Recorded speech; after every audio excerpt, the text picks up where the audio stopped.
Hello students, very good evening. आज के video में हम टॉपिक डिस्कस करने वाले हैं legal reasoning and legal aptitude, जो कि बहुत इंपॉर्टेंट है सारे पुलिस एग्जाम्स के लिए। जैसे पंजाब पुलिस सब इंस्पेक्टर है, या किसी और स्टेट का जो पुलिस का एग्ज़ाम है, या लॉ एंट्रेंस है किसी भी स्टेट का, जैसे पंजाब यूनिवर्सिटी का है, डीयू का है, दिल्ली यूनिवर्सिटी का है, या क्लैट के जो लॉ एंट्रेंस हैं, क्लैट का जो पेपर है। तो क्लैट के पेपर में बहुत सारे क्वेश्चन आते हैं, लेकिन जो पीयू लॉ एंट्रेंस है या जो स्टेट के लॉ एंट्रेंस के क्वेश्चंस हैं, उसमें 5 से 10 क्वेश्चन आ सकते हैं। और जो आपका पुलिस एग्जाम है, जैसे सब इंस्पेक्टर पंजाब पुलिस है, उसमें 3 to 5 क्वेश्चन जो है वो लीगल रीजनिंग या लीगल एप्टीट्यूड के आपको आ सकते हैं।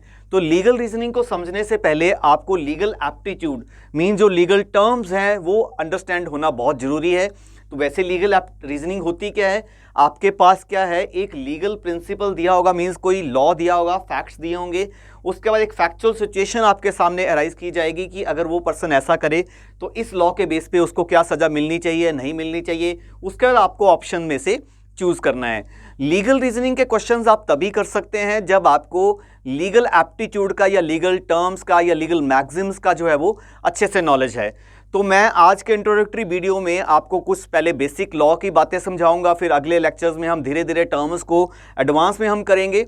तो बहुत ही अच्छे तरीके से जो है मैं आपको समझाने वाला हूं, आपको बहुत अच्छे से समझ आएगा। और ये वीडियो आप पूरा देखिए, उसके बाद कोई डाउट्स है तो आप जो है कमेंट सेक्शन में पूछ सकते हैं। चलिए सबसे पहले स्टार्ट करते हैं। अब जो सबसे पहले जो कंसेप्ट है वो है सिविल एंड क्रिमिनल लॉ की। आपने बहुत बार सुना होगा कि ये सिविल केस है, ये क्रिमिनल केस है। तो जब तक आपको इसका डिफरेंस नहीं पता होगा तो आप आगे फ्यूचर में क्वेश्चंस नहीं कर पाएंगे। तो सबसे पहले देखिए सिविल लॉ क्या है। Civil law is a general law which solve dispute between 2 organisations और इंडिविजुअल्स। 2 लोगों के बीच में जब कोई डिस्प्यूट होता है तो उसका जो केस लड़ा जाएगा कोर्ट में जाके, तो उसको हम क्या कहेंगे, सिविल लॉ।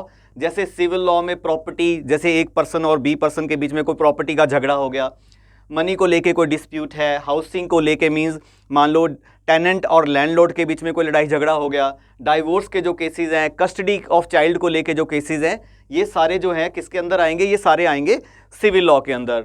और क्रिमिनल लॉ क्या होगा, it deals with the offences that are committed against the society. Mean जो सोसाइटी एट लार्ज जो है वो इफेक्ट करेंगे, उनको क्रिमिनल लॉ, क्रिमिनल केसेस कहेंगे हम। Criminal law deal with serious crime such as murder, rape, arson, robbery, assault.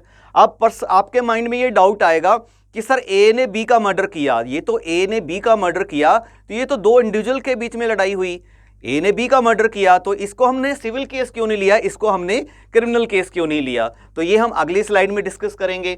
उसके बाद civil laws initiated by the aggregated individual और organisation.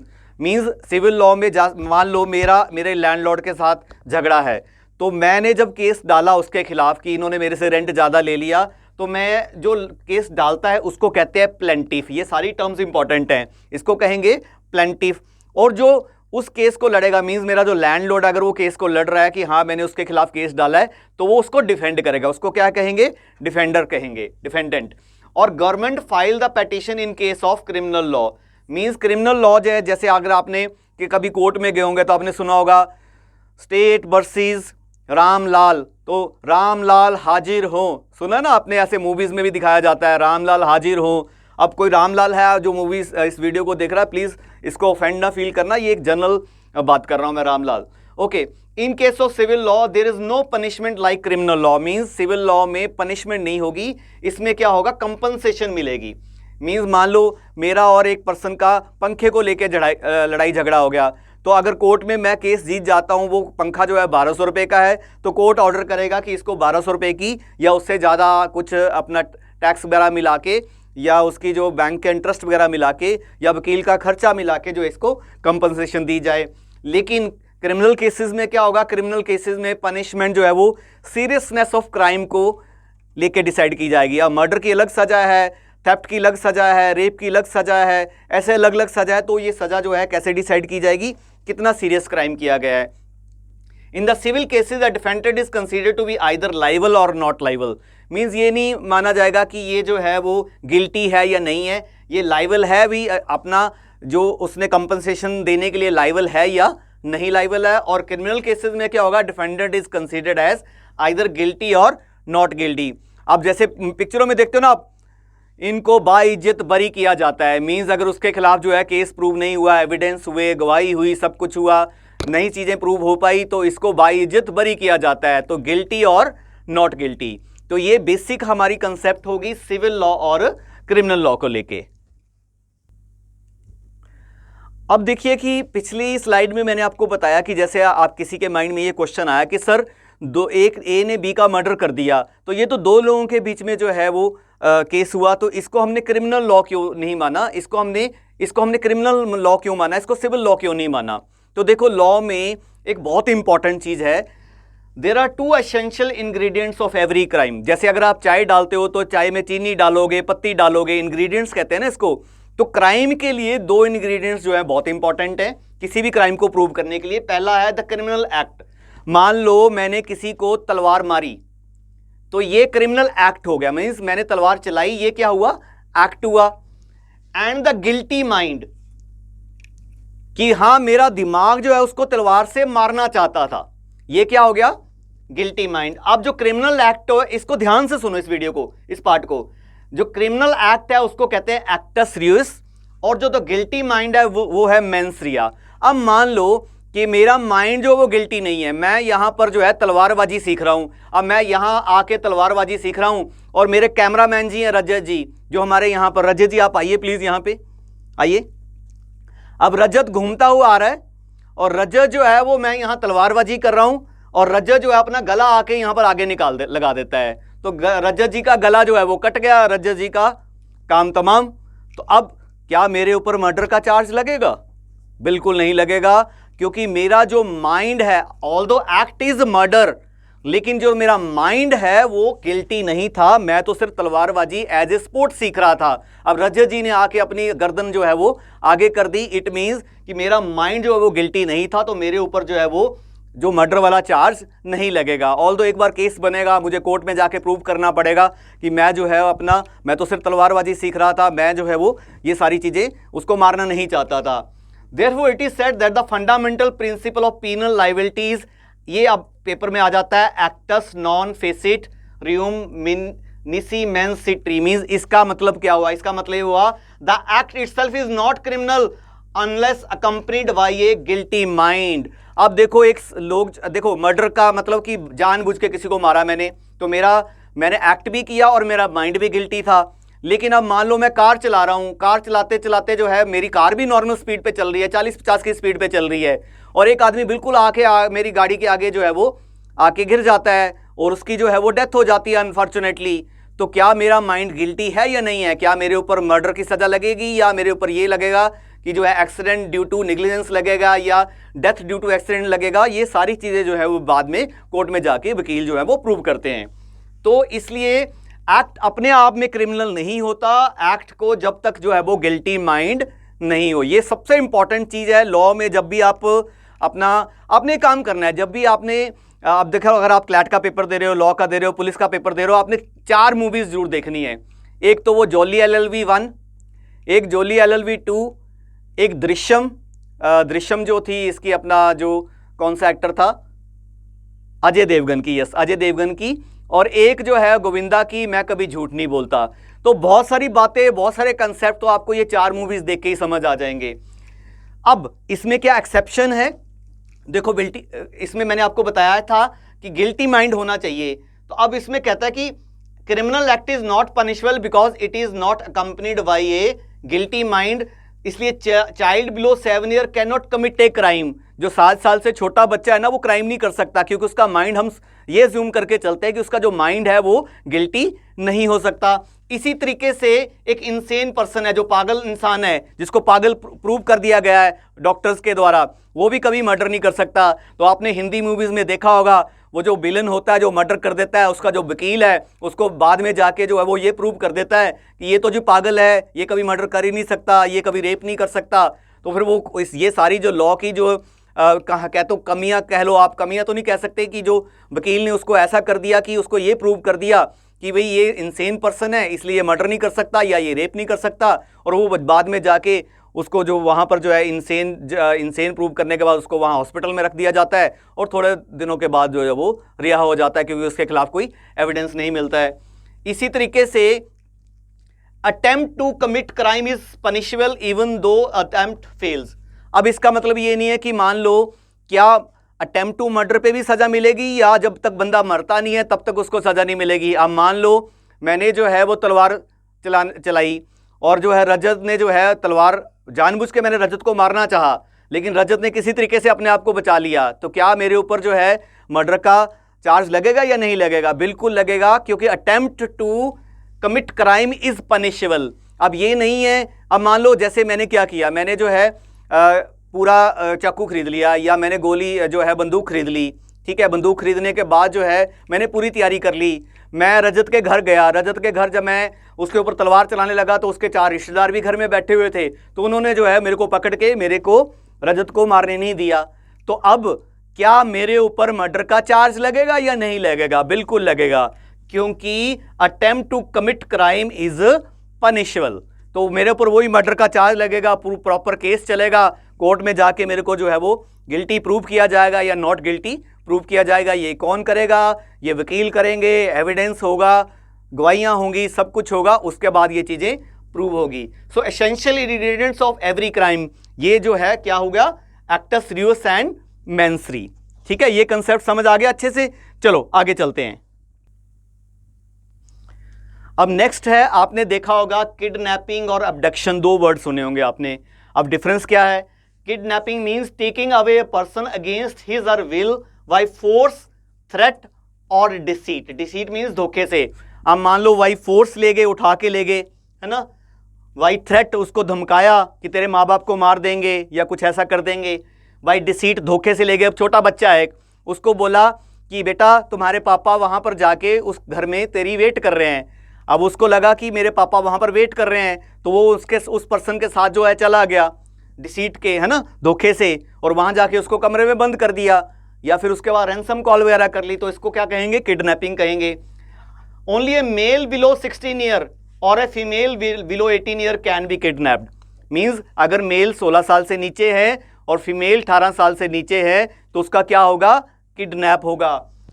Any other person above that age can only be abducted।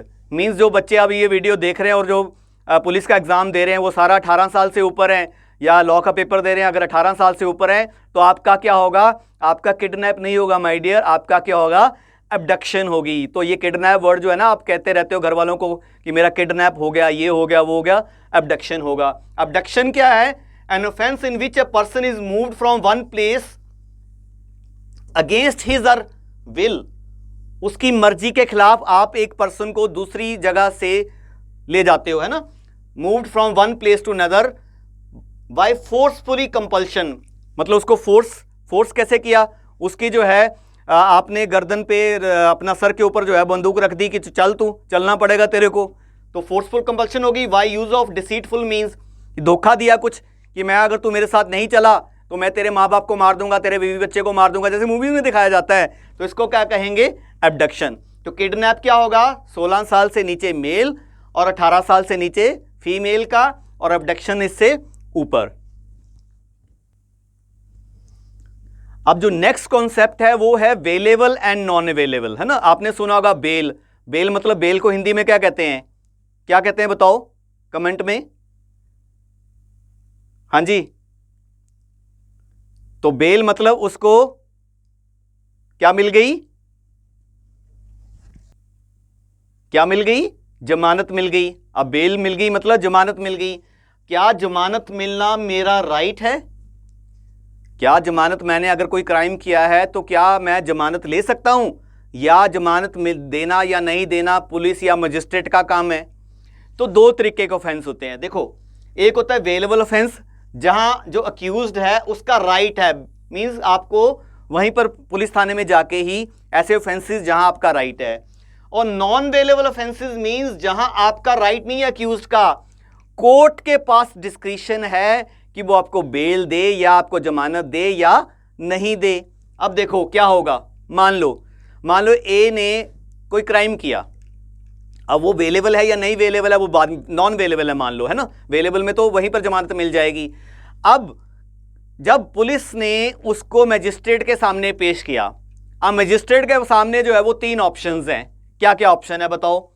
पहले तो magistrate को लगेगा कि अब सरकारी वकील ने भी आर्गूमेंट्स किए, अपना अक्यूज के वकील ने भी आर्गूमेंट किए, मजिस्ट्रेट को लगा कि नहीं कोई खास जरूरत नहीं है इसको जेल में बंद करने की या इसको अपना पुलिस में थाने में बंद करने की। तो मजिस्ट्रेट क्या करेगा, वो डिमांड करेगा कि मेरे जो है बेल ग्रांट की जाए, खुशी खुशी वो बाहर घूमेगा। इसका मतलब ये नहीं कि केस खत्म हो गया, केस तो आगे चलता रहेगा। एक बार उसको जो है वो जेल में जाने की जरूरत नहीं, उसको क्या मिल गई, बेल मिल गई। अब मान लो ए ने मर्डर किया है, अब पुलिस ने तो पूरी कोशिश करी लेकिन उसने बताया नहीं कि वो जो चाकू है जिससे उसने मर्डर किया ए ने, वो कहाँ छुपाया है। तो पुलिस कहेगी कि नहीं जी अभी तो हमें इससे कुछ पूछताछ करनी है, तो इसको हम रिमांड में लेना चाहते हैं। रिमांड मतलब रिमांड में बंदा कहाँ जाएगा, रिमांड में जो पर्सन है जो अक्यूज्ड है वो जाएगा जेल में नहीं जाएगा, वो जाएगा पुलिस थाने में। तो पुलिस रिमांड, अब अगर तो प्यार से बता देगा कि मैंने चाकू कहाँ छुपाया है फिर तो ठीक है, नहीं बताएगा तो आपने मूवीज में देखा ही है क्या होता है। उसके बाद अगर पुलिस को लगेगा कि हमने कुछ नहीं पूछना है, हमने रिमांड नहीं लेनी है, लेकिन केस तो चलेगा ना, बेल भी नहीं हुई, पुलिस रिमांड भी नहीं हुई, तो वहां पर्सन कहां जाएगा, वो जाएगा जेल में, जुडिशियल कस्टडी में। जुडिशियल कस्टडी में कहां जाएगा, जेल में। जैसे हम चंडीगढ़ की जेल है या आपको पटियाला जेल है, संगरूर जेल है, वो कहां पर जाएगा, जेल में। और जेल में जाने के बाद वो नेक्स्ट तारीख पे आएगा तो फिर वो सन्नी देओल वाला डायलॉग आपको याद आ जाएगा कि तारीख पे तारीख, तारीख पे तारीख, तारीख पे तारीख। इस बार अगर बेल नहीं मिली अगली तारीख पे आएगा, उसके बाद अगली तारीख पे आएगा, उसके बाद अगली तारीख पे आएगा। अब मजिस्ट्रेट साहब की जो है उनको लगेगा कि इसको बेल देनी है, उनकी डिस्क्रिप्शन है, वो देना चाहेंगे तो दे देंगे, नहीं तो फिर तारीख पे तारीख डलती रहेगी। चलो उसके बाद आ गया cognisable and non cognisable offence. अगर आपने मूवीज में देखा होगा, अमरीश पुरी की मूवीज में बहुत बार, जैसे अपना ये संजय दत्त जी जा रहे हैं अमरीश पुरी को पकड़ने, तो वो कहते हैं मैं तो ठाकुर तो मैं अरेस्ट करता हूं। कहता थानेदार साहब वारंट लाए हो, तो अब ये वारंट क्या चीज है। तो ऐसे ऑफेंसेस जहां पुलिस जो है अरेस्ट कर सकती है विदाउट ए वारंट, तो बोलेगा बेटा ठाकुर इस बार मुझे वारंट की जरूरत नहीं है, तो क्योंकि तुमने जो क्राइम किया है उसमें मैं ये कॉग्नाइजेबल ऑफेंस है और मैं तुम्हें जो है विदाउट वारंट जो है वो अरेस्ट कर सकता हूं। और non cognizable means police has no authority to arrest a person for crime on its own without prior approval of court. तो कई बार पिक्चर में आपने देखा होगा, वो जाता है, उसको थानेदार साहब उसको अरेस्ट करने जाते हैं, कहते हैं वारंट लाओ, कहता है वारंट तो नहीं लाया, तो पहले कहता है जाके वारंट तो लेके आओ। तो ये नॉन कॉग्नाइजेबल मींस जहां पर कोर्ट जो है वो डिसाइड करेगा कि इस पर्सन को अरेस्ट करना है या नहीं करना है। और कॉग्नाइजेबल ऑफेंस मींस जहां पुलिस जो है विदाउट वारंट जो है वो किसी पर्सन को अरेस्ट कर सकती है। अब नेक्स्ट कॉन्सेप्ट है मॉर्टगेज और प्लेज की। अगर आपने पुरानी मूवी में देखा होगा, एक लाला जी के पास जो है वो गरीब जो है पर्सन जाता है, रामलाल जाता है। रामलाल कहता है लाला जी मेरी बेटी की शादी है, मुझे 5,000 रुपये उधार चाहिए। तो लाला जी कहते हैं रामलाल क्या तुम जमीन के कागज लाए हो गिरवी रखने के लिए। तो रामलाल कहता है लाला जी जमीन के कागज तो मैंने जब अपनी बड़ी बेटी की शादी की थी तभी आपके पास गिरवी रख दिए थे। मैं तो अब ये कर सकता हूं, मैं अपनी बीवी के जो गहने हैं वो गिरवी रख सकता हूं ताकि आप मुझे 5,000 दे। तो अब अगर जमीन को गिरवी रखा जाए या आपके गहनों को गिरवी रखा जाए तो इसमें एक होती है मॉर्टगेज, एक होती है प्लेज। तो अगर आप लोन देते हो, अब रामलाल जो है लाला जी के पास जो है वो एक तरीके से क्या ले रहा है, लोन लेने जा रहा है कि जब मेरे पास पैसे होंगे मैं पैसे दे दूंगा और मैं अपनी ज़मीन के कागज जो है छुड़वा लूंगा या मैं अपने गहने जो है वो छुड़वा लूंगा। तो loan taken against the security of immovable property.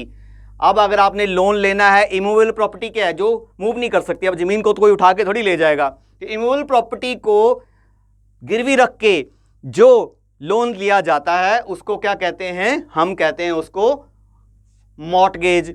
और मूवेबल प्रॉपर्टी को गिरवी रख के जो लोन लिया जाता है उसको क्या कहते हैं, प्लेज कहते हैं। मींस अगर गहने को गिरवी रख के अगर लोन लिया जाएगा उसको क्या कहेंगे, प्लेज कहेंगे। तो ये बेसिक कुछ कॉन्सेप्ट थे जो फर्स्ट लेक्चर में मैंने आपके साथ कवर किए। और इसके बाद जो है हम नेक्स्ट लेक्चर में लीगल टर्म सारे कंप्लीस ये वो XYZ लीगल मैक्सिम सारी जो है वो कवर करेंगे। तो आई होप जो है आज का लेक्चर आपको इंटरेस्टिंग भी लगा होगा और आपको समझ भी आया होगा। तो अगर आपको समझ आया है और इंटरेस्टिंग लगा है तो एक तो आप वीडियो को लाइक कर दो, सो दैट कि मेरे को मोटिवेशन मिले। कमेंट कर दो कि सर अच्छा था, मेरे को मोटिवेशन मिलेगी तो मैं अगले वीडियो जो है बहुत ही जल्दी आपके लिए बनाऊंगा। So thank you very much, God bless you all, thank you.